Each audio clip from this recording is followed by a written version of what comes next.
Ma propre histoire perso, c'est-à-dire celle de mon fils, donc c'est imposé comme un thème majeur du livre en disant bah oui, c'est presque la métaphore du système de santé, ce trésor qu'il faut absolument préserver, parce que sinon, trésor à tous les sens du terme, ça pourrait coûter très cher si on l'avait pas.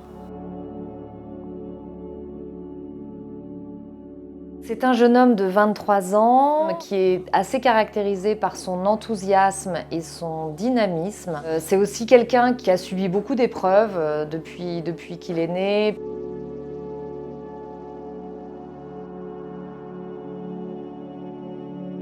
Du fait de sa lésion cérébrale, le monde lui apparaît sous un jour très différent de ce que nous, on peut voir et comprendre. Et du coup, il prend vraiment le monde de façon très sensorielle, beaucoup par les sensations de son corps. Et donc c'est très souvent très agréable pour lui, très heureux, etc. Mais ça peut aussi être très violent.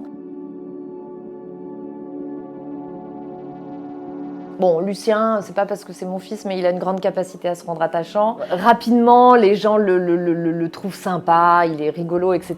Et puis il est assez freluqué. Il a une morphologie beaucoup plus infantile qu'il ne l'est réellement. Donc ça, c'est pareil, ça suscite assez rapidement l'attachement des équipes et des encadrants. La prise en charge, elle a toujours été bonne parce il y a vraiment des grands hôpitaux en France, notamment à Paris. Il y a des grands médecins, il y a des grands spécialistes. C'est très bien quand on est dans le cabinet, c'est très bien parce qu'ils répondent à nos questions et voilà. Mais une fois qu'on est rentré à la maison et que notre enfant tout d'un coup va mal et qu'il y a des crises dont on n'arrive pas à comprendre la cause, la conséquence, les médecins du coup sont assez inaccessibles.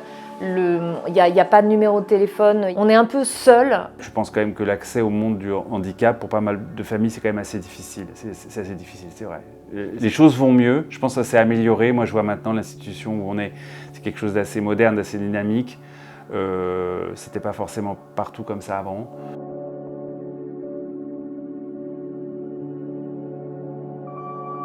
Je me suis rendu compte qu'on avait eu de la chance quand même d'avoir un système de santé très performant. Je pense que Lucien il a été sauvé par l'hôpital, que Lucien il a été sauvé aussi par le médico-social. Ce que je voudrais qu'on retienne en fait, c'est qu'on a un super système de santé. Il faut le préserver. On ne se rend pas compte, mais en fait, en vrai, ça coûte très cher. Mais c'est notre assurance maladie qui prend ça en charge. Heureusement qu'on l'a. Et en même temps, ayons un regard critique sur le système. Je dis aussi dans mon bouquin qu'il y a des choses qui ne vont pas. L'idée que je veux faire passer avec mon fils et le destin qu'il y a eu, qui n'est pas si facile, mais il s'en sort. Mais c'est grâce aussi à l'institution, grâce à l'assurance maladie, et qu'il faut absolument la protéger.